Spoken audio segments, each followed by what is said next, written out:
함께 합독합니다. 시작. 여호와여, 나의 대적이 어찌 그리 많은지요. 일어나 나를 치는 자가 많으니이다. 많은 사람이 나를 대적하여 말하기를 그는 하나님께 구원을 받지 못한다 하나이다. 여호와여, 주는 나의 방패시오, 나의 영광이시오, 나의 머리를 드시는 자식. 아멘. 감사합니다. 자리에 앉아 주십시오. 오늘은 인생의 벼랑 끝에 선 그대에게 마지막 시간, 나의 구원자 하나님이라는 제목으로 함께 은혜를 나누겠습니다. 제가 6주 동안 이 시리즈 설교를 하면서 많은 성도님들의 이야기를 들었어요. 거기에 제 마음 가운데 가장 와닿았던 이야기는 나는 인생의 벼랑 끝에 선 것 같지 않았는데 내 인생은 지금 무탈하게 잘 지내고 있는 것 같은데 말씀을 듣다 보니 이 영적 무감각 때문에 내가 정말 어디에 어떠한 상태로 처해 있는지를 몰랐던 것 같다라고 고백하시는 분들이 계셨어요. 너무 감사하죠? 하나님께서 우리를 말씀 가운데 정확하게 깨닫게 해주시는 것이 은혜인 줄로 믿습니다. 여러분, 몸이 아픈 사람은 의사를 찾아가 치료를 받죠. 문제가 있는 사람들은 그 문제를 해결하기 위해 열심히 노력하죠. 공통점이 뭐죠, 여러분? 내가 아프고 내가 문제가 있다는 것을 인지하는 거예요. 그래야지 의사를 찾아가든 도움의 손길을 찾아가든 해결 방법이 열리는데 내가 어떤 문제가 분명히 있음에도 불구하고 그 문제를 인지하지 못한다? 그것은 불행이겠죠. 오늘도 말씀 가운데 나 자신이 온전히 깨어지며 깨닫아지는 역사가 있기를 간절히 소망합니다. 오늘 여러분의 성경을 찾으셨다면 시편 3편의 이 시 제목이 지금 뭐라고 되어 있죠? 다윗이 그의 아들 압살롬을 피할 때에 지은 시. 네, 다윗이 그의 아들 압살롬을 피하면서 지었던 시예요. 그래서 오늘은 좀 이 배경적인 설명을 좀 해야 될 것 같습니다. 여러분, 다윗은요 정말 이스라엘에 있어서 가장 최고의 선왕이었어요. 선왕입니다. 악한 왕이 아니라 선왕. 그리고 이스라엘 백성들에게서 뿐만이 아니라 하나님께도 인정을 받았던 사람이에요. 유일하게 하나님이 다윗을 향하여 내 마음에 쏙 드는 합한 자라고 얘기하시잖아요. 그래서 하나님의 사랑을 듬뿍 받았고 또 더불어 다윗도 그 누구보다 하나님을 진정으로 사랑하고 신뢰했던 사람이에요. 그랬던 그에게 아주 치명적인 죄가 있었어요. 그 죄는 무엇이었냐면 햇사람 우리아의 아내 밧세바를 강간한 사건이에요. 이 우리아라는 사람은 당시 다윗이 데리고 있었던 충신이었어요. 그래서 이 충신이 전쟁터에 나가 있을 때 그의 아내를 다윗이 탐하게 됩니다. 그리고 이 우리아의 아내 밧세바가 다윗과 동침한 후 임신한 사실을 깨닫고 다윗은 그것을 무마시키기 위해 우리아를 죽이기로 결심합니다. 굉장히 극악무도한 지금 상황이죠. 자신의 왕의 치부가 드러나기, 자신의 정욕으로 인한 치부가 드러나는 것을 막기 위하여 그는 하나님께 회개하며 그 상황 가운데 모든 방법을 동원해 해결하기보다는 그 문제를 덮으려고 했어요. 그래서 전쟁터에 나가 있는 우리아를 1차적으로 소환합니다. 그리고 아내와 함께 휴식을 취하도록 특별 휴가를 준 거예요. 전쟁에서요. 왜 그랬을까요? 자신의 아이가 아닌 우리아의 아내로 둔갑시키기 위해서. 근데 이 충신이었던 우리아는 휴가를 받았음에도 집에 가지 않고 고궁 앞에서 노숙을 했어요. 내 동료들과 내 전우들은 저 전장에서 정말 목숨을 걸고 싸우는데 어찌 내가 아무리 왕이 나를 선대한다 한들 이 휴가를 누릴 수 있겠는가. 1차적인 자신의 다윗의 계획이 틀어졌어요. 그래서 끝내는 이 잔인한 방법, 우리아를 죽이기로 결심합니다. 어떻게 죽일까요? 최전장에, 최전방에 우리아를 나가게 함으로 적의 칼에 죽게 됐어요. 다윗의 입장에서는 모든 것이 완벽하게 완전 범죄로 끝날 거라고 생각했지요. 그러나 이 모든 세계를 감찰하시는 하나님께서 나단이라 이름하는 선지자를 통하여 다윗의 죄를 깨닫게 해주세요. 이 나단이라는 선지자가요, 하나님께 말씀을 듣고 다윗을 찾아갑니다. 왕이시여, 지금 우리나라에 정말 있어서도 안 되는 그런 비극적인 사건이 일어났습니다. 무엇이냐? 가난한 농부가 있었는데 그에게는 유일하게 암양 새끼 한 마리가 있습니다. 그가 돈을 벌어서 어렵게 암양 새끼 한 마리를 구해서 같이 자고 먹으면서 마치 딸과 같이 그렇게 지냈는데 어떤 부자가 자기네 집에 손님이 왔다고 하여 이 부자에게 많은 가축들은 놔두고 가난한 자의 암양을 빼앗아 그 암양을 죽여 손님 접대용으로 쓰였습니다. 이런 일이 지금 벌어졌습니다. 그러니까 다윗이 화가 난 거예요. 그놈은 죽어마땅하다. 당장 데리고 와라. 나란히 이렇게 얘기합니다. 그 부자가 왕이십니다. 하나님께서 당신의 죄를 고하라고 명령하셨습니다. 다윗이 그 얘기를 듣고요, 주님 앞에 성경에 보니까요, 베개와 침상에 눈물이 젖도록 회개기도했대요. 그리고 하나님께서 다윗의 눈물의 회개기도를 보시고 내가 너는 죽이지 않고 용서해 주겠다. 그러나 이 죄에 대한 징벌은 반드시 있게 될 터인데 이 일로 말미암아 너의 집에는 칼날이, 피의 칼이 날마다 너의 가정에, 너의 집안에 있을 것이고 너의 사랑하는 아내가 백주대낮에 사람들에게 몹쓸 몸을 보일 것이다. 욕보일 것이다 얘기해요. 그리고 시간이 지나서요, 이 비극적인 징벌이 시작됩니다. 다윗의 삶이에요. 다윗에게는요, 이런 표현이 좀 그렇지만 많은 아내들이 있었어요. 그리고 성경에 기록된 아들만 19명입니다. 이것을 보고 다윗을 비판할 수 있겠지만 그때 당시에 그런 풍습이라고 우리가 이해하면 될 것 같아요. 우리 역사에도 왕이 임금이 후궁들을 많이 뒀잖아요. 마찬가지로 다윗 왕도 여러 명의 아내와 여러 명의 아들들이 있어요.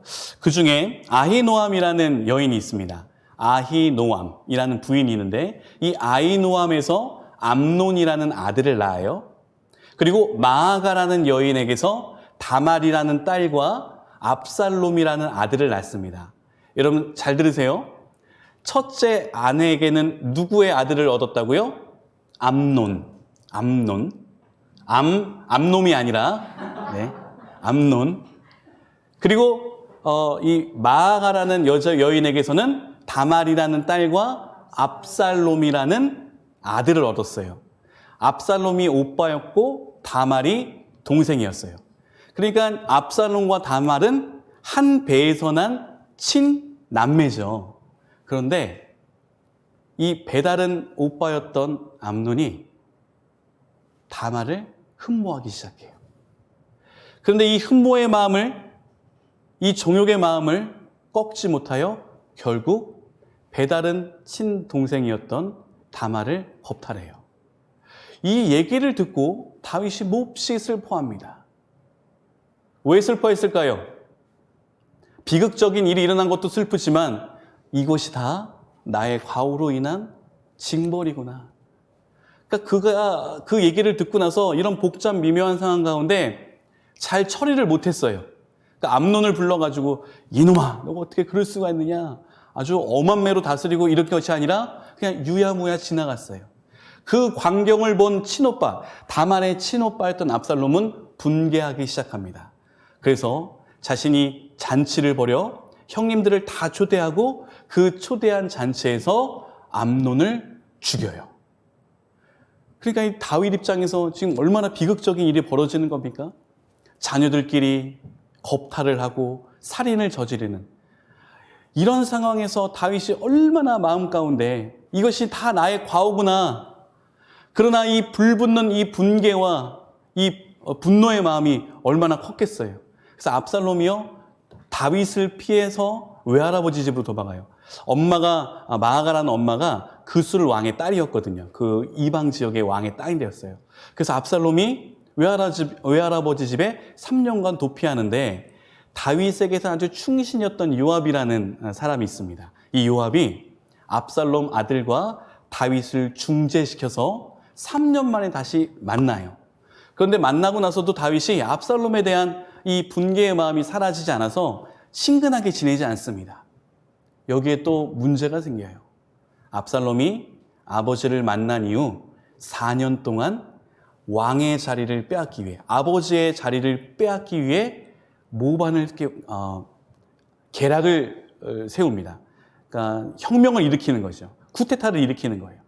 그래서 다윗 왕의 최측근인 사람들을 한 명씩 포섭하기 시작해요. 여러분, 지금 다윗이 어떤 상황입니까?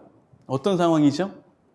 자녀들은 폐륜을 저지르는 그런 지경에 이르렀고, 또 이 아들이 자신의 왕좌를 탈취하기 위해서 모반을 꾸미고 있다는 사실을 듣고 얼마나 다윗의 심정이 무너졌을까. 그런데 들려오는 소식은요, 자신의 최측근들이 한 명씩 압살롬에게 포섭됐다는 소리를 들어요.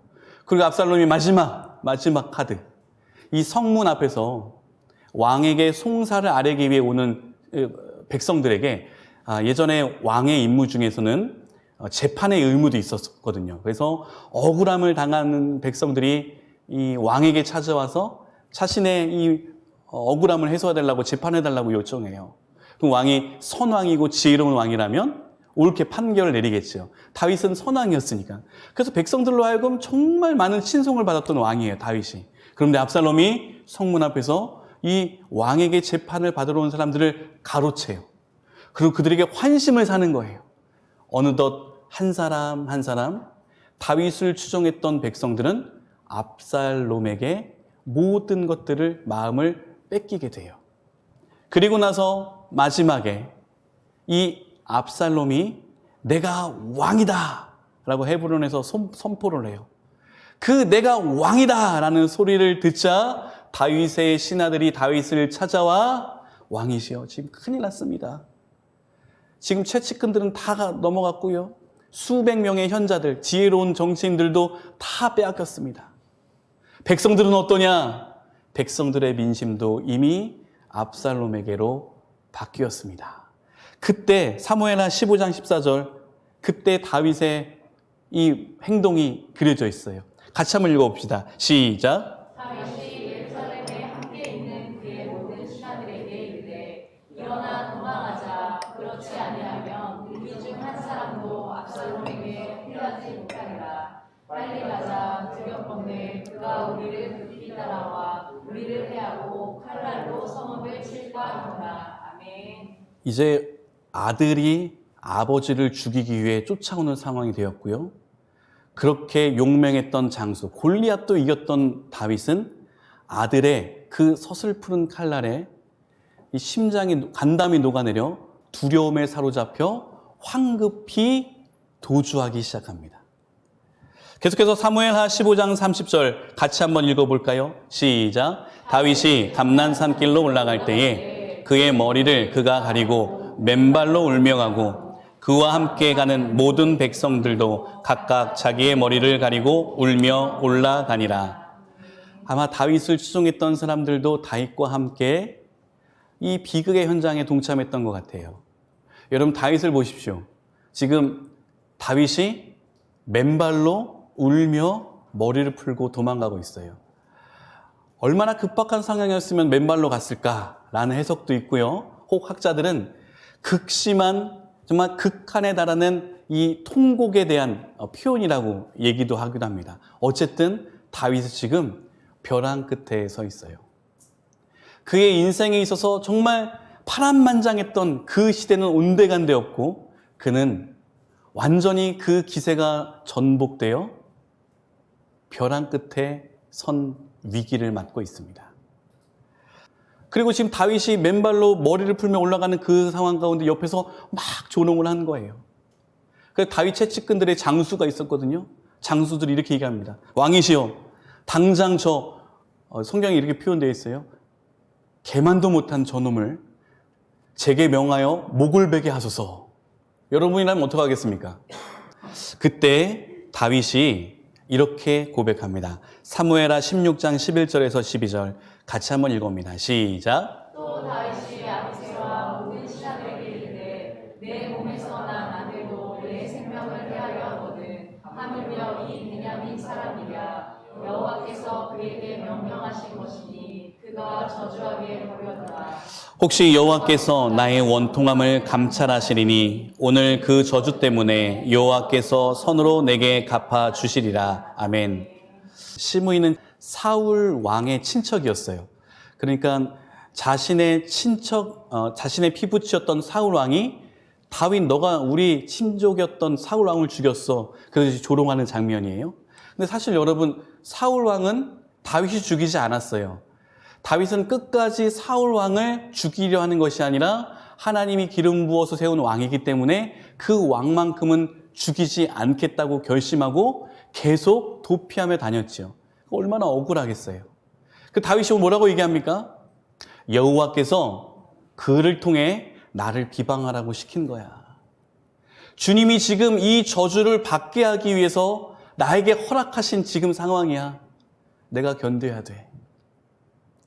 그리고 혹 이 견디는 가운데 억울함이 있을 수 있겠지. 그렇다면 그 억울함 반드시 하나님이 선으로 바꿔주실 거야. 그러니까 너는 보복하지 말고 그냥 두어라. 여러분 지금 다윗은 하나님의 징벌 가운데 어떤 자세를 취하고 있죠? 철저히 겸비하게 주님의 징벌을 감수하고 있어요. 이것을 다시 반복적으로 얘기하면 신학적인 용어로 회개라고 합니다. 그는 끊임없이 처절하게 그 징벌의 상황에서 원망과 저주가 아닌 눈물 어린 가슴을 치는 비통함을 내려놓고 주님 앞에 모든 것을 맡긴 채 기도하고 있어요. 회개 기도하고 있는 것이죠. 그리고 이 깊은 회개 가운데 하나님의 놀라운 뜻을 발견하게 됩니다. 그리고 여러분 이 시므이뿐만 아니라 제가 앞서 말했던 아히도벨마저도 다윗을 떠나가요. 이 아히도벨이 자신의 최측근 친구였는데 자신을 배반하는 모습을 보며 시편 41편 9절에 다윗이 이렇게 고백하고 있어요. 주님께. 읽어봅시다. 시작. 내가 신뢰하여 내 떡을 나눠 먹던 나의 가까운 친구도 나를 대적하여 그의 발꿈치를 들었나이다. 아멘. 여러분 성경에서 이 시편은 시적인 표현이니까 그의 발꿈치를 들었나이다라는 것은 어떤 의미냐면 발로 나를 차려고 한다는 은유적인 표현이에요. 발로 나를 걷어차려는 지금 축구공을 차듯이 뒤꿈치를 드는 지금 상황이라는 거예요. 그러니까 다윗의 심정이 얼마나 지금 비통하겠습니까? 그러면서 이런 심정 가운데 지었던 시가 오늘 우리가 읽었던 시편 3편이에요. 그 시편 3편 우리가 읽었던 1절과 2절을 같이 읽어봅니다. 시작. 여호와여 어찌 그리 많은지요. 일어나 나를 치는 자가 많으니이다. 많은 사람이 나를 대적하여 말하기를 그는 하나님께 구원을 받지 못한다 하나이다. 아멘. 여러분 다윗의 심정이 익혀지죠? 이들뿐만이 아니라 이제 모든 백성이 다윗을 향하여 저주하기 이르렀어요. 다윗은 하나님께로부터 저주받은 인생, 구원받지 못하는 인생. 그래서 자신은 이런 비방을 다 감내하며 모르겠습니다. 연약한 저 같은 경우에는 죽음을 선택할 수도 있었을 것 같아요. 정말로요. 극심한 심적 고통 가운데 여러 가지 정신적으로 피폐해진 그런 페인이 될 수도 있었을 것 같아요. 그러나 다윗은 끝까지 주님을 붙들며 회개하여 오늘 이 상황 가운데 우리가 읽었던 3절을 고백하게 돼요. 우리 한번 시편 3편 3절을 읽어봅니다. 시작. 여호와여 주는 나의 방패시오 나의 영광이시오 나의 머리를 드시는 자이시니이다. 아멘. 여러분 다윗은요 오늘 이런 엄청난 시련 가운데 주님께 회개함으로 그 깊은 회개의 기도에 깊은 주님의 음성과 주님의 속성을 체험했어요. 만약 그가 주님을 원망하고 떠나며 자신 스스로 목숨을 끊는 어리석음을 선택했다면 시편 3편 3절의 고백은 없었겠지요. 그러나 이 놀라운 고백은 그가 처절한 가운데 비참한 벼랑 끝에서 주님께 매달려 간절히 회개했을 때 주님께서 성령의 은혜를 부어주시다 깨닫게 해주셨던 고백이에요. 세 가지, 방패, 영광, 나의 머리를 드신 자. 여러분, 구약 성경에는 방패라는 단어가 세 가지 정도 나옵니다. 근데 여기서 써있던 이 마겐이라는 히브리어 방패는 가장 큰 방패예요. 영어 성경과 히브리 성경에 보면요, 복수로 나와 있어요. 영어 성경엔 around me라고 되어 있어요. 그러니까 그 방패들이 나의 주변을 둘렀다고 얘기해요. 이 말은 무슨 말이죠? 이 마겐이라는 방패는 높이가 한 1m, 폭이 한 70cm 정도 되는, 거기에 이렇게 숨으면 모든 것들이 공격에서 스며지는 거죠. 그때 당시에 또 주 무기는 활이었잖아요. 그러니까 수만 개의 화살이 날아올 때 이 마겐이라는 방패가 이 다윗을 쫙 보호해주면서 하나도 다치지 않게 해주는 거예요. 지금 그가 이렇게 고백하는 거예요. 하나님, 전장에 나갈 때 이 마겐이라는 방패를 가지고 제가 수도 없는 그 전장 가운데 제 목숨과 제 몸을 피하였는데 주님은 지금 이 상황 가운데 나의 방패로서 나를 막아주시며 보호해 주십니다. 근데 여러분, 이 방패가요, 아주 단단한 나무에다가 이제 짐승의 가죽을 덮은, 옛날에는 그랬잖아요. 지금이야 여러 가지 금속 재료들이 개발이 돼가지고. 근데 그때 당시만 해도 나무에다가 가죽을 덧댄 거예요. 그럼 화살이 와서 박힐 때가 있겠죠. 근데 여러분, 이 방패라고 표현했던 이 마개는 단순히 전장에 쓰여졌던 방어용이 아니라 이 방패를 누구로 고백하고 있죠, 다윗은? 하나님, 여호와예요. 즉, 여호와께서 그 모든 화살을 맞고 계신 거예요. 다윗은 그걸 느낍니다. 하나님이 나를 미워해서 이곳으로 모는 것이 아니라 비록 나의 죄로 인하여 내가 받을 징벌이지만 주님께서는 여전히 내가 받을 징벌을 대신 받으면서 아파하고 계심을 느끼고 있어요. 여러분, 진정한 어머니, 진정한 아버지라면 자녀를 훈육함에 있어 체벌할 때 어떤 마음이 들까요? 회초리를 들고 그 회초리를 자녀에게 대면서 자녀가 아픈 것보다 더 아픔을 느끼겠죠. 그렇죠? 진정한 부모라면. 그렇죠? 그렇단다, 얘들아. 여러분, 주님이 그런 분이시라는 걸 기억하세요. 너 이놈의 자식, 나한테 이렇게 잘못했어? 넌 앞으로 너희 집안에 피의 칼날이 멈추지 않을 것이며 너의 아내는 백주대낮에 문 남성들에게 치욕을 당할 것이야. 이런 저주를 퍼붓던 여호와가 아니라 끝까지 그럼에도 불구하고 모든 아픔을 대신 지시는 주님의 사랑을 이 깊은 회개 가운데 깨닫는 거예요. 영광, 여러분, 영광이라는 제목으로 제가 설교를 참 많이 했어요. 오늘은 그냥 확실하게 각인시켜 봅시다. 영광이라는 이 카보드라는 단어가 뭐였었죠? 무겁다라는 뜻이 있었어요. 무게감. 그래서 모든 물체와 사람마다 무게감이 있잖아요. 이걸 다시 말하면 위험이에요. 그래서 이 카보드라는 건 무게가 있다는 뜻에서 어떻게 발전하냐면 그 사물과 사람이 갖고 있는 고유한 위험이에요. 여러분, 저 끝에서 문을 열고 로운이가 지금 걸어온다고 생각해 보세요. 위험 있나요? 아이고, 이럴 거예요.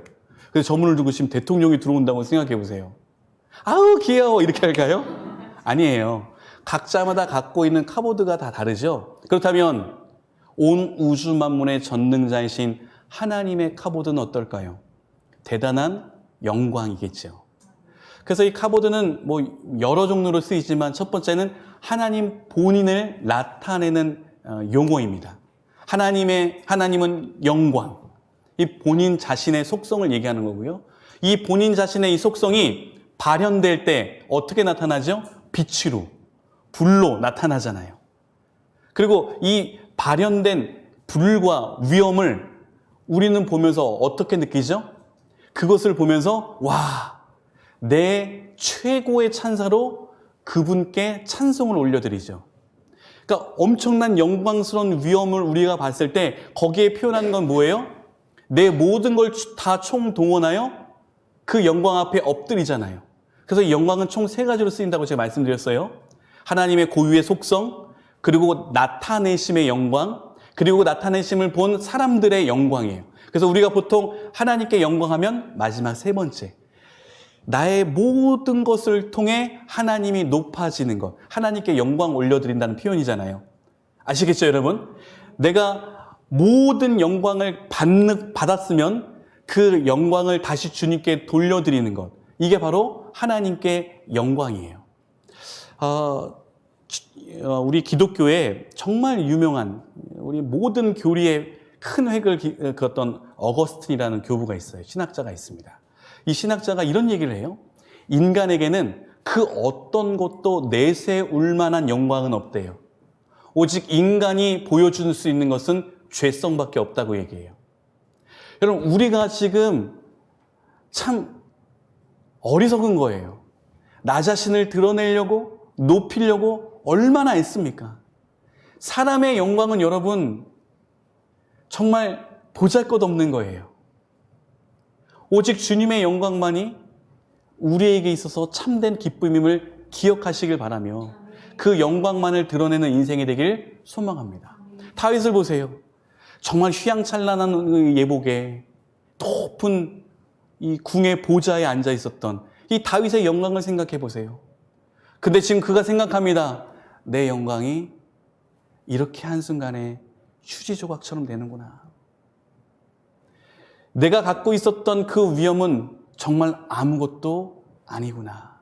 그러면서 고백해요. 주님만이 나의 영광이 되십니다. 그가 처절한 그 회개 가운데 이 두 번째, 하나님은 나의 영광이라는 걸 깨달아요. 자신을 드러내려고 했었고 많은 사람을 짓밟으려 했던 우리를 보십시오. 우리의 영광은 오직 주님이심을 믿습니다. 마지막, 나의 머리를 드신 자라는 고백은요, 우리 영화 사극에서도 많이 보는 거예요. 왕을 아련할 때 백성들이나 신하들이 어떻게 하죠? 바짝 엎드려가지고 고개를 푹 숙이죠. 그때 이 왕이 하는 얘기가 있어요. 짐은 고개를 들고 그가 나에게 얘기한 것들을 말해보거라. 이렇게 얘기하죠. 이 나의 머리를 드시는 자라는 것은 역전시킨다는 주님의 약속과 신뢰예요. 여러분, 우리에게 주시는 징벌은 반드시 끝이 있으며 그 징벌 가운데 겸비한 마음으로 회개할 때 우리는 반드시 주님께서 우리를 높이심으로 그 상황이 역전됨을 기억하시길 바랍니다. 그 징벌이 온전히 내가 감내하며 오직 주님만 바라보며 나아갈 때 주님께서는 반드시 나의 머리를 들어 역전시키세요. 그러고 보니까 영광도 그렇고 머리를 드시는 것도 그렇고 나의 삶이 역전이 돼야 주님께 영광 올려드리잖아요. 여러분, 나를 통하여 주님이 높아지는 것, 주님께 영광이죠. 근데 나는 피골이 상접하여 하는 것마다 되지도 않고 궁핍하기 짝이 없으며 무지하기 짝이 없는데 나의 모든 영광을 주님께 올려드립니다 할 때 사람들이 나를 통해서 하나님을 높이겠냐 이 말이에요. 즉 다시 말하면 하나님이 우리의 삶을 완전히 역전시켜 주셔야 우리가 진짜 하나님께 영광 올려드리며 나의 머리를 드시는 자입니다라고 고백할 수 있는 거예요. 저는 여러분에게 한번 이 말씀을 적용하고 싶습니다. 여러분은 나의 가오로 인한 징벌 때문에 하나님의 놀라운 역전의 은혜를 체험하고 계신가요? 아니면 원망과 불평과 또한 처절한 비관 가운데 회개는 온데간데 없이 여전히 나의 억울함을 증명하기 위한 몸부림을 치고 계시진 않는지요? 토마스 아퀴나스라는 유명한 신학자가 자신의 시편 주석 3편 3절을 이렇게 해석했어요. 제가 한번 그대로 여러분에게 읽어드리겠습니다. 머리, 곧 정신이라는 것은 머리를 드시는 자라는 표현에서 이렇게 해석하고 있어요. 정신이라는 것은 죄로 말미암아 굽어져 땅을 향하고 있으나, 그러니까 우리의 머리가 지금 죄로 인하여 땅에 고꾸라져서 처박고 있지만 은총으로 말미암아 회개할 때 주님의 긍휼의 은총으로 말미암아 그것이 죄로부터 떨어져 하늘로 들려 올려질 때 비로소 인간의 지성은 하늘을 향하게 된다. 이게 무슨 말이죠? 비로소 인간의 지성은 하늘을 향하게 된다. 하나님으로부터 온 무지가 깨어져서 내 지성이 진짜 하나님의 뜻을 발견하게 된다는 거예요. 언제요? 처절한 회개의 통곡 가운데 주님이 머리를 드실 때 깨닫게 된다는 사실이에요. 다윗은 그래서 자신의 시편 오늘 3편 6절에 이렇게 고백합니다. 같이 읽어볼까요? 시작. 천만인이 나를 에워싸 진친다 해도 나는 두려워하지 아니이다. 아멘. 여러분, 오늘 이 고백이 우리의 고백이 되길 소망합니다. 앞서 했던 스토리가 마무리돼야 되겠죠? 압살롬의 반역이 어떻게 끝났을까요? 압살롬의 이 모반이 어떻게 끝났을까요? 압살롬이 에브라임이라는 전투에서, 에브라임 맞습니다. 에브라임이라는 전투에서 이 다윗 진영의 군대에 쫓겨가다가, 압살롬은 정말 용모가 빼어냈던 아들이었거든요. 정말 인물이 출중했던 인물이었어요. 그의 머리카락이 너무나도 찬란하게 아름다웠는데 그 아름다웠던 찬란한 머리가 상수리 나무에 걸리게 돼요. 말을 타고 가다가 상수리 나무에 자신의 머리가 걸려서 말은 도망가고 머리카락이 매달려 상수리 나무에 걸려 대롱대롱 매달려 있어요. 그때 다윗의 장수였던 요압이 압살롬을 세 개의 창으로 심장을 찔러 죽였습니다. 그리고 이 압살롬의 죽음의 소식이 다윗에게 들려져요. 그 죽음의 소식에 다윗이 이렇게 고백합니다. 사무엘하 18장 33절 표준세 번역을 읽어봅니다. 시작. 왕은 이 말을 듣고 마음이 찢어질 듯이 아파서 성문 위에 다락방으로 올라가서 울었다. 그는 올라갈 때에 내 아들 압살롬아, 내 아들아, 내 아들 압살롬아, 너 대신 차라리 내가 죽을 것을, 압살롬아, 내 아들아, 내 아들아 하고 울부짖었다. 다윗의 마음을 보십시오. 이놈 자식, 그렇게 아버지를 배반하더니 하나님이 너를 이렇게 징벌하셨다가 아니에요. 정말 찢어질지 아파 통곡하며 우는 거예요. 내가 너를 위해 대신 죽었더라면 내 마음이 편했을 텐데, 내 아들 압살롬아, 압살롬아. 여러분, 이 다윗이, 이 놀라운 심경이 어떻게 이루어진 거죠? 비록 파렴치하고 정말 이루 말할 수 없는 죄악 가운데 있었지만 그는 회개를 통하여 이 놀라운 장면을 주님께 고백하고 있어요. 저는 인생의 벼랑 끝에 선 여러분들이 오직 주님 앞에 겸비함으로 말미암아 처절한 통곡의 회개 기도 가운데 주님은 나의 방패이시오, 나의 영광이시오, 나의 머리를 드시는 자이다 라고 고백하길 원합니다. 그 모든 억울함과 분냄이 그 회개 기도로 말미암아 이렇게 귀결되길 간절히 소망합니다.